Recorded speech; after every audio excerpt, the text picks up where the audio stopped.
तर मित्रांनो नमस्कार. ही जी घटना घडलेली आहे, ही एकदम सत्य घटनेवर आधारित आहे. हा प्रकार मुंबईमध्ये चर्चगेटपाशी घडलेला आहे. तर व्हिडिओ शेवटपर्यंत पहा. तुम्हाला समजेल तरच, की कशा पद्धतीनं एक सायको किलर कशा पद्धतीनं खून करतो, कशा पद्धतीनं काय करतो, सगळं तुम्हाला समजेल. त्यामुळे व्हिडिओ शेवटपर्यंत पहा. तर होतं असं, की रमेश नावाचा मुलगा सकाळी-सकाळी पळत चालला होता. सकाळची त्याला रेल्वे होती आणि तो पळत चालला होता. जेव्हा अंधारामध्ये तो घुसतो, पळतो, पण अचानक होतं असं, एक व्यक्ती तिथं साईडला पडलेला असतो. त्या व्यक्तीच्या हाताला पाय लागून रमेश खाली पडतो. पडल्यानंतर तो त्याला जोरात ओरडतो, "काय रे, असा का झोपलाय तू इथं?" त्यानंतर तो व्यक्ती काहीच रिॲक्ट करत नाही. त्यानंतर रमेश गोंधळून जातो. तो म्हणतो, "हे चाललं तर चाललं काय नेमकं?" त्यानंतर तो पाठीमागं थोडंसं येतो आणि म्हणतो, "ए नीट उभा राहा ना, तू असा का पडलाय?" त्यानंतर तो जेव्हा त्याला चेक करतो, तर तो व्यक्ती मेलेल्या स्वरूपात असतो. त्याचा मृत्यू झालेला असतो. त्यानंतर तिथं आजूबाजूला लोकं गोळा होतात आणि थोड्याच वेळात तिथं पोलीस पण येतात.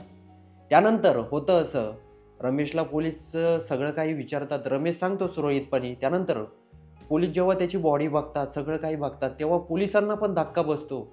हे असं कसं होऊ शकतं? अशा पद्धतीनं एखादा सायको किलर कशा पद्धतीनं मारू शकतो? कारण तो जो व्यक्ती असतो, तो एक रिक्षा चालक असतो आणि तो तिथं जवळच राहत असतो. पण त्याचा खून कशामुळे केला, काही केला, पोलिसांना काहीच समजत नाही. जेव्हा पोलीस जेव्हा पूर्ण चौकशी करतात, तेव्हा त्यांना त्याच्याबद्दल समजतं, की हे कोणीतरी सायको किलरनी केलं आहे आणि त्या व्यक्तीपाशी एक बिअरचा कॅन असतो आणि कुठलाही पुरावा पोलिसांना सापडत नाही. त्यानंतर दुसऱ्या दिवशी पण असंच होतं. जेव्हा तिथंच त्याच परिसरामध्ये चर्चगेटच्या परिसरामध्ये मुंबईमध्ये आणखी एक डेड बॉडी त्यांना सापडते. पोलीस तिथं पण जातात तर पूर्णपणे त्या बॉडीला पण नुकसान केलेलं असतं. सेक्शुअली, फिजिकल खूप टॉर्चर केलेलं असतं त्या बॉडीला आणि अत्यंत घाणेरड्या प्रकाराने त्या व्यक्तीला मारलेलं असतं. पोलीस बघून सुद्धा थक्क होतात. जेव्हा ते विचार करतात, की हे करतंय तर करतंय कोण? त्यानंतर पोलिसांवर पण वरून दबाव येतो. तुम्ही लवकरात लवकर तपास लावा, की या गोष्टी करतंय कोण नेमकं? त्यानंतर जेव्हा पोलीस चौकशी सुरू करतात, तेव्हा होतं असं आणखी 7-8 दिवसानंतर पोलिसांना एकाच दिवशी जवळ-जवळ 7 डेड बॉड्या सापडतात. त्यानंतर मुंबई पोलीस पण थक्क पडतात, की हे चाललं तर चाललं काय? आणि प्रत्येक बॉडीपाशी एक गोष्ट त्यांना समजते, की तिथं ज्या व्यक्तीचा खून झालेला आहे, त्या व्यक्तीपाशी एक बिअरचा कॅन असतो. त्यानंतर ज्या मीडियावाले असतात, ते पूर्णपणे ही केस लावून धरतात. पूर्णपणे टीव्हीवर दाखवतात. त्यामुळं पोलिसांना पण त्यांच्यावर पण दबाव येतो. त्यानंतर पोलिसांकडं पण पर्याय नसतो, की आता काहीतरी केलं पाहिजे. लवकरात लवकर आपल्याला तपास केला पाहिजे. दबाव येत चालला होता आणि मीडियामध्ये पण मीडियाने तर त्या व्यक्ती जिथं-जिथं खून झाले ना, मीडियावाले कव्हर करत होते. Live cover. त्यानंतर मीडियाने तर त्या व्यक्तीला बिअर मॅन असं नाव दिलं. तो जो सायको किलर होता, त्याला बिअर मॅन नाव देऊन टाकलं. त्यानंतर पोलीस जेव्हा चौकशी करतात, तेव्हा पोलिसांना समजतं, की एक विजय कंट्रोले नावाचा व्यक्ती जिथं-जिथं खून झाला आहे, जिथं-जिथं लोकं मृत्यू झाले आहे, तिथं तो आहेच. त्यामुळं विजय कंट्रोलेला पोलीस ताब्यामध्ये घेतात आणि पूर्ण चौकशीला सुरुवात करतात. विजय कंट्रोलेला कोर्टामध्ये हजर करतात. विजय कंट्रोलेची जी पूर्ण चौकशी आहे, ते पोलीस करतात. पण पोलिसांना पण पूर्णपणे फक्त पोलिसांकडे एकच धागादोरा असतो. तो म्हणजे प्रत्येक डेड बॉडीपाशी विजय कंट्रोले होताच, असं पोलिसांना सीसीटीव्ही फुटेज आणि अनेक वेळेस घडून आलं आहे. त्यामुळं पोलीस विजय कंट्रोलेला अटक करतात. त्यानंतर त्याची चौकशी करतात, त्याला विचारतात, पण तो या सर्व प्रकरणाला तो नकार देत होता. त्यानंतर त्याच्यावर दबाव टाकतात. त्यानंतर त्याची पूर्ण नार्को टेस्ट होते. त्यानंतर त्याच्यामध्ये पण काहीच निघत नाही. दबावामध्ये होतं असं, की कोर्टामध्ये ही केस जाते आणि जे न्यायालय आहे, विजय कंट्रोलेला अजन्म कारावासाची शिक्षा सुनावली जाते. संपूर्ण जे स्वरूप आहे, त्यानंतर पुरावे आहेत, पूर्णपणे विजय कंट्रोलेच त्या ठिकाणी दिसतोय असं कोर्टामध्ये सांगितलं जात होतं. त्यानंतर विजय कंट्रोलेला अजन्म कारावासाची शिक्षा सुनावली जाते. त्यानंतर होतं असं, विजय कंट्रोले जेलमध्ये जातो आणि थोड्या दिवसानंतरच पुन्हा त्याच पद्धतीनं शहरामध्ये 2 ते 3 मर्डर होऊन जातात.